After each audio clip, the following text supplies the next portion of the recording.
Over Memorial Day weekend, my brother, my dad, and I traveled out to Illinois. So back in 2019, I'd already declared my intention to go to the tournament known as Combo Breaker. And since neither 2020 nor 2021 happened, I was more than excited to hear that it was coming back with a vengeance for 2022. I registered for the tournament only a week or so from when registration opened, and got a hotel booked for that weekend. Not at the venue, though. That sold out almost immediately. Now that the tournament has come and gone, I'd like to share with you all my experience from that weekend. I did more than just go to the tournament, as I had an extra day to spare in my competition schedule. Because of that extra day, I'll also discuss our small excursion into the city of Chicago, as well as the stuff we did there. I had loads of fun over these few days, and I can't wait for all of you to hear about it.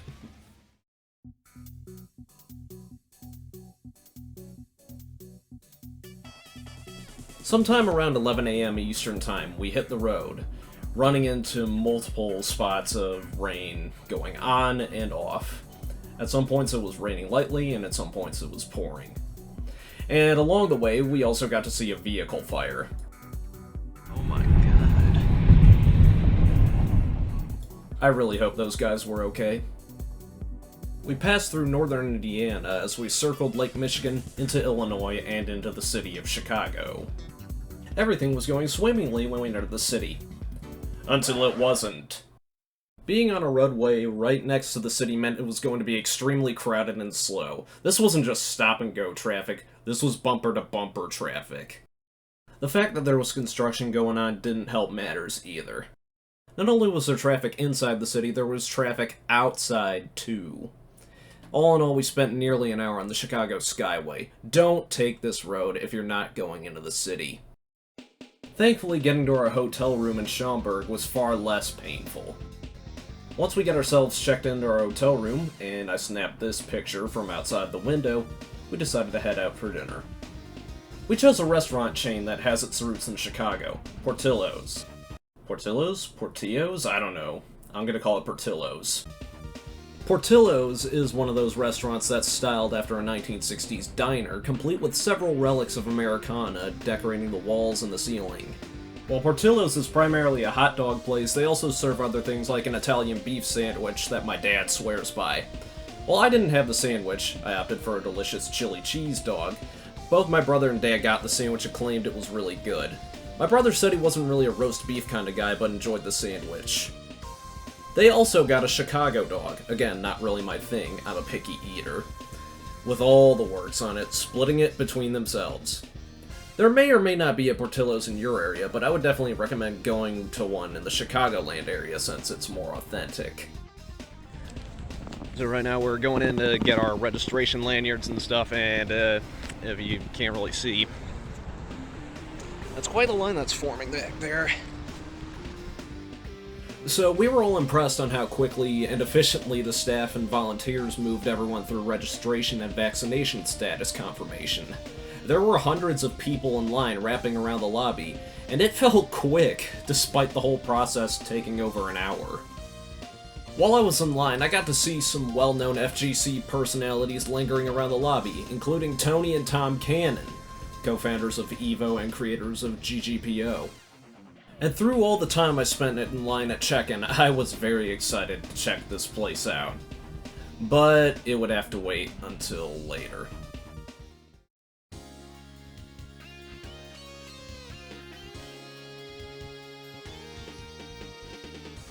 Now, because I was entered in the Super Street Fighter 2 Turbo bracket, I didn't have to play until Saturday. So that allowed us some free time to go into Chicago proper and do some light sightseeing. It was a dreary start to the day, as it was pouring rain at about 9 a.m. Central. I wasn't really excited about the rain since I didn't bring an umbrella or a poncho. So, the Metro train station was located at the Arlington Park Horse Racetrack, but my dad mentioned that the famous horse track had been shuttered recently. The sadness of this news only added to the downpour, it seemed. I mentioned we were taking a train because we got burned by traffic the other day, and we weren't happy about it. Thankfully, the rain came to a halt, and we were able to board the double-decker train bound for Chicago. This train dropped us off at Ogilvy Transportation Center in West Loop. Since it was about lunchtime when we got off, my dad found where we were going to eat. The Chicago French Market. This place is a smorgasbord of food options, consisting of local eateries with different themes from around the world. We ended up grabbing lunch from a place called Lito's Empanadas. I opted for a cheese, chorizo, and potato empanada, while my dad and my brother both picked out chimichangas for lunch. Gigantic chimichangas that weighed 5 pounds and were as wide as a football, European and American. I only ever got a picture of my lunch, but you can take my word for it when I say those chimichangas were huge. When we were done with lunch, we headed into downtown towards Millennium Park for the requisite photo at Cloud Gate, aka the Bean. The last time my dad was in Chicago, this sculpture didn't even exist yet as Cloud Gate opened in 2006. Nevertheless, it's a popular tourist trap in the city.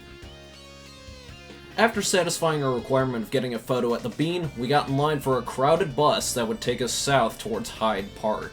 This part of Chicagoland was home to our next stop on this trip, the Museum of Science and Industry. And yes, if you look closely, you'll notice that Nathan Sawaya's The Art of the Brick exhibition was in town. And no, we didn't go there because it cost extra and we already saw it before. Getting into the museum, we were graced with a vast lobby, a train display, and a gift shop. My dad bought our tickets in advance, so we were able to get in quickly without problems. Stepping onto the main floor, I'm instantly reminded of the Shed Aquarium, with its old governmental architecture and different floors branching out from the middle. The first thing that caught our eye was in the Blue Wing, where a vortex could be clearly seen twisting around its air tunnel. This wing was mainly related to natural phenomena and physics, with a personal wind chamber hitting you with 80-mile-per-hour winds, a giant Newton's cradle, lighting and color,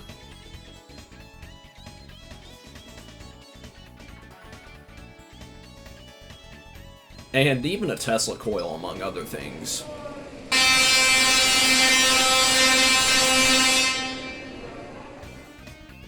The Green Wing prominently featured 2 electric cars, but I was more drawn towards the Audi e-tron and its styling. Also in the Green Wing was the Art of the Brick exhibition entrance. Again, we didn't go there, we didn't have the money to do that. I did, however, get to sit next to a Lego sculpture on a bench and get a photo with it. It was good, but I think it was missing something. I don't know, I can't put my finger on it. There we go, much better.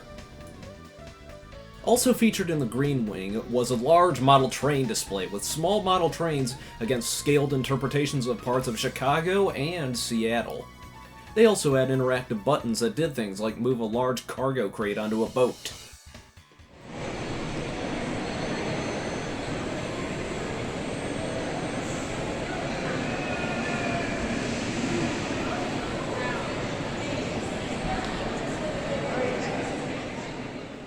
The Yellow Wing featured humans and technology, including a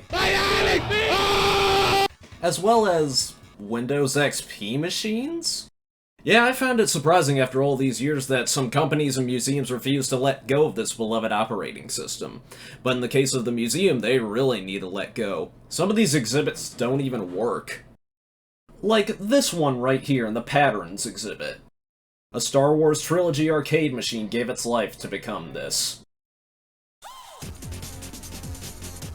In that same exhibit was a mirror maze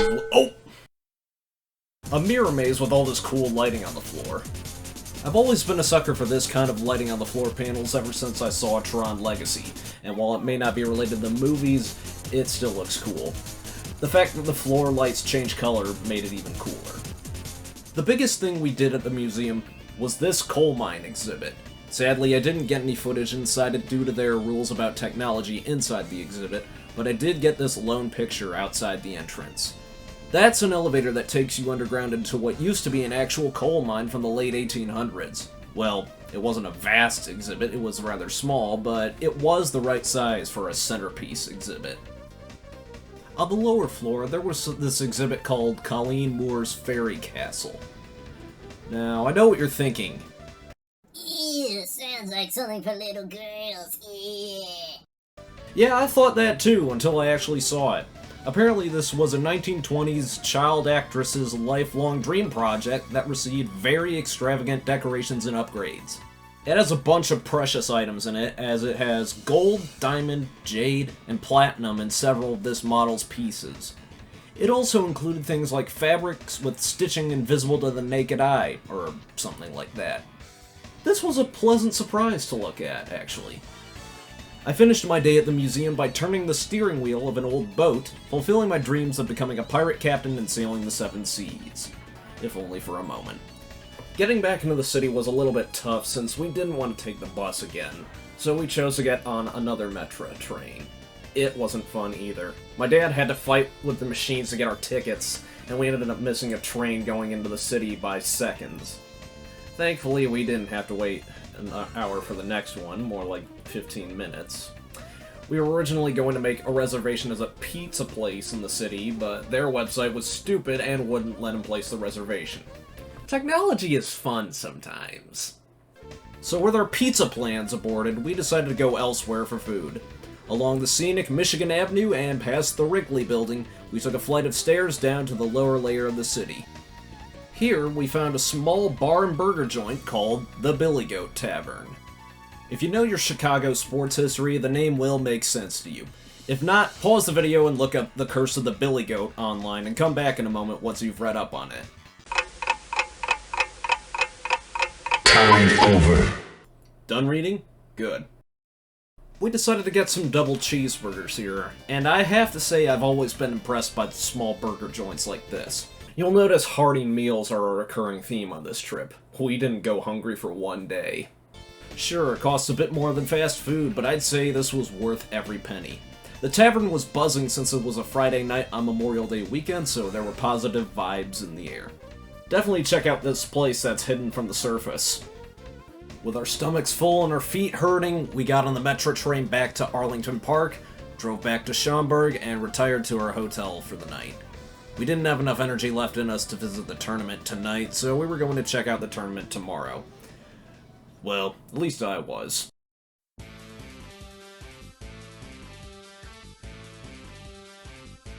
For the day I was wholly going to attend the tournament, I made sure to bring my full Rock Howard cosplay along.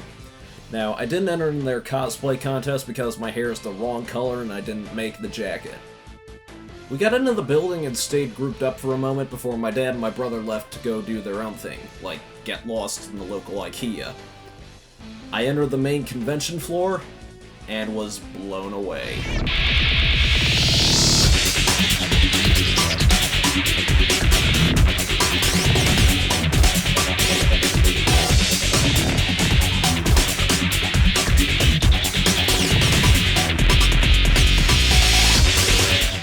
The sensation of walking into this slice of fighting game heaven was not like anything else I've ever felt. I'd waited 2 years for this, and I felt it was well worth the wait. Big screens showcasing all the games being played, vendors showing off controllers and Capcom Fighting Collection, and people waiting in line to buy big bags of popcorn from the Popcorn Baron. This was unmistakably Combo Breaker. I thought I wouldn't have much time to explore the place right now as the Super Street Fighter 2 Turbo bracket was due to start at noon. But when I checked in, I discovered I wouldn't be playing in this round of pools, so that gave me at least 2 hours of free time. In the ballroom where Super Turbo was being played, there were a good handful of arcade machines. And I thought I got a photo of this, but I guess I didn't. They also had this game called Sega Strike Fighter on display. A Star Wars Trilogy arcade machine gave its life to become this. After eating lunch at the venue, I walked over to this corner of the convention floor and saw a whole table of game systems and controllers, and Red Dead Revolver. This was unmistakably the HQ of Chicago's famous Mystery Tournament, a single elimination tournament where games changed each match. I've heard stories of some of the games being played in this wacky tournament, or others like it. One being frickin' Hungry Hungry Hippos. Yes, the board game. The randomness of what game was being played was on full display here, as some of the games played across the weekend included Halo 2, Twisted Metal, some puzzle games and fighting games I don't know the names of, Red Dead Revolver, and Tempest 2000. The music in the latter is great, but it couldn't be heard over the ambience of the event. Since I still had time left before I had to play, I went to watch Top 16 of Killer Instinct 2013. I'm going to show off a short compilation of all the footage that I got, but they're all Nikki vs. Chronicle. Enjoy!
Man, that was amazing! I got really good seats when witnessing Nikki becoming the champion of KI for this tournament. And I even got a photo of him hoisting the trophy in the air. Great stuff. Coming up on 4 p.m. Central Time, once again I was not competing in this round of Super Turbo pools. Now, I'd seen on the bracket that Justin Wong was supposed to compete in this bracket, but I didn't see him once. I assume he had some issues getting to the US from Canada. I don't know. Before I even remotely tried to compete, I needed to make sure my arcade stick was compatible with the controller adapters that were used. Wait, let me show you what my arcade stick looks like real quick. Voila. Now, unfortunately, it didn't work. I talked to one of the guys running the bracket, and he told me that the firmware for the USB adapters hadn't been updated for a few years. My options at this point were to buy a new controller board, or to borrow from the organizer, who kindly had at least 2 arcade sticks available to borrow. I ended up doing both. Inside here is a new controller board that I got from the Paradise Arcade Shop, which was the stick vendor on site. But I wouldn't be able to install it in my new stick, since I needed a 20-pin wiring harness, and they were all sold out. So I would have to go buy one at a later time online. It kinda sucks I wasn't able to use my own arcade stick at this tournament, but I'm thankful for the organizers who let me borrow a stick. Before that, I had to go get some dinner. We regrouped and headed for the nearby Giordano's for some delightful Chicago-style pizza. If you're gonna go to the Chicagoland area, get some Chicago-style pizza while you're there. You'll need a fork and a knife to eat it, but you'll find that it has all the essential components that make it a pizza. It's got crust, tomato sauce, and cheese. Sure, it looks different than a standard pizza, but it still qualifies as pizza. And it was good. We raced back to the tournament as my bracket was about to start, although I had a bye that round. Since Super Turbo was fairly quick, I got to play my first game within 5 minutes. It didn't take me too long to adapt to the Mad Catz stick I borrowed, since it was muscle memory that would be most important. Even then, I wasn't really developed enough as a player to do well in a tournament setting. In my first match, I only won 1 game and lost 3, before losing the next 3 to be eliminated. I drowned in pools, but at least I didn't get skunked. After getting knocked out of the bracket, I went over to a linked Super Turbo arcade machine setup, playing a single-player cabinet side-by-side with another player. From the games I played against that player, I got some valuable insights into playing Boxer, who you may know as Balrog in the US. I'll just have to find a good hand position for doing a turnaround punch, so I don't get a blister on my hand. To finish off my night, I sat down to watch one of the community tournaments featuring Virtua Fighter 5 Ultimate Showdown. It was very fun to watch and to see the competitors trash talk each other. Here, I've provided a little bit of footage for your delight.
And once again, back to the hotel.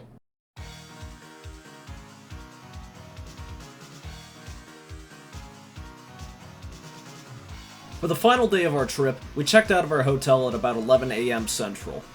We went out to lunch at the Woodfield Mall, where my brother and dad also went while I was at the tournament the previous day. After another very hefty lunch, we went back to the tournament one last time.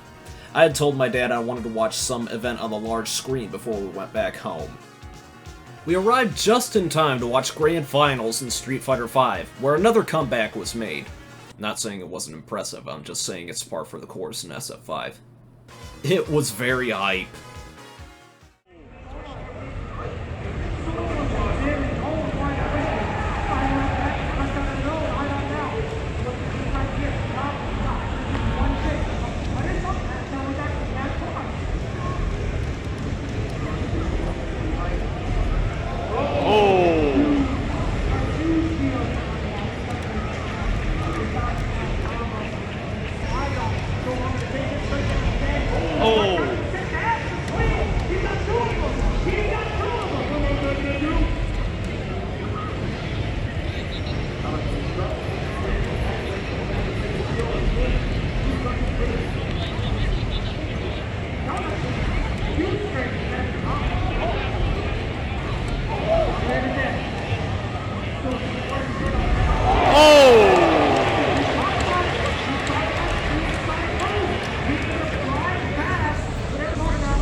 Both my dad and my brother were impressed, with neither of them being huge FGC buffs. Me, I screeched like an eagle, kind of like how Yipes does it.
Street Fighter V is kind of a love it or hate it game, but you can't deny that it's still a hell of a lot of fun to watch. This summer's gonna be one heck of a send-off for this game, let me tell you that. After taking a moment to gather my marbles, I checked out the small ballroom one last time to watch a match of Vampire Savior, you know, one of the Darkstalkers games. There, I got to witness one of the Vampire Savior players popping off after winning a match. But in my mind, I knew there was something that I did not want to miss out on. I was never going to miss out on any good-ass Tekken.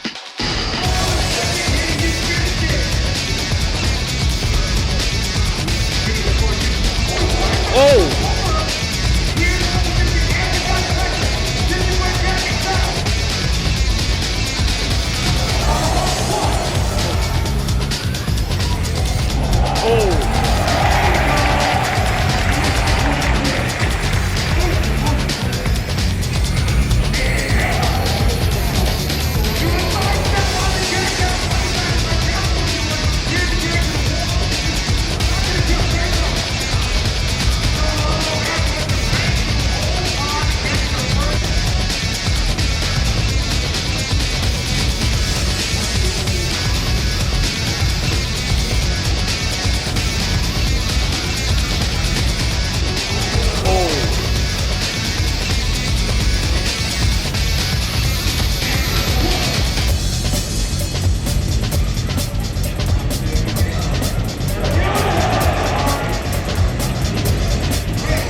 of here!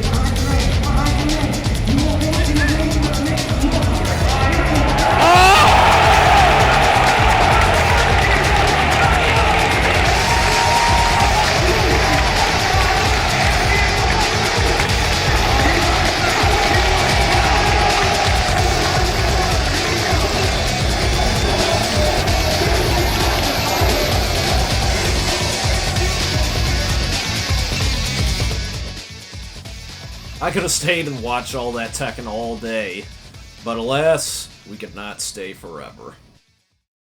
We had to get back to Michigan before it got way too late. At around 2 p.m. Central Time, we headed for the door. I said goodbye to Combo Breaker, and we drove back around Lake Michigan through Illinois and Indiana, before arriving back in our home state of Michigan. I had a blast on this trip, getting to see the Windy City for the second time this year, going to the museum, going to Combo Breaker and seeing hype-ass matches wherever I went, having a good time playing Super Turbo even if I sucked at it. I loved every minute of it. Sure, some things didn't go according to plan during the trip, but we were able to get around each snag and still have a great time. The tournament was run well, so I've got to get a huge shout out to the staff, the volunteers, and Rick for putting on such an S-tier event. Again, I had an awesome time, and I would absolutely love to go again. Time and money permitting, of course. So with that, thank you all for watching. No coast, no kings, baby.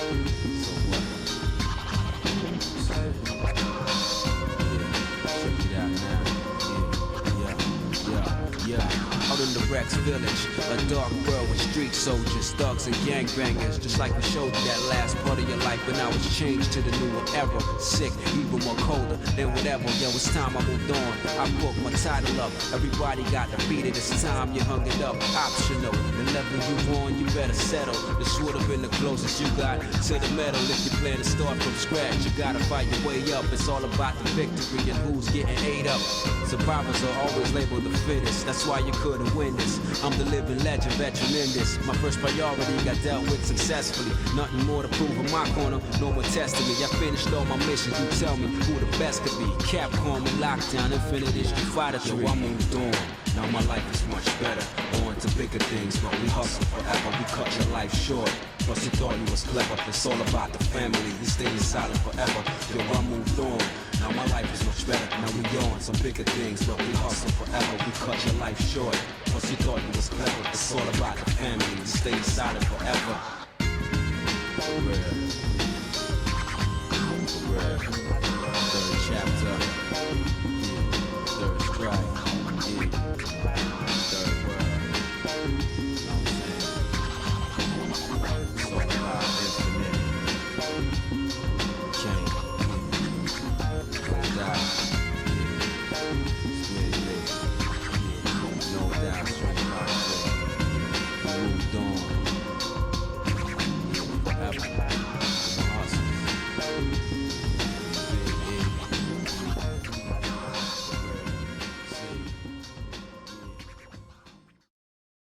We await your return, warrior.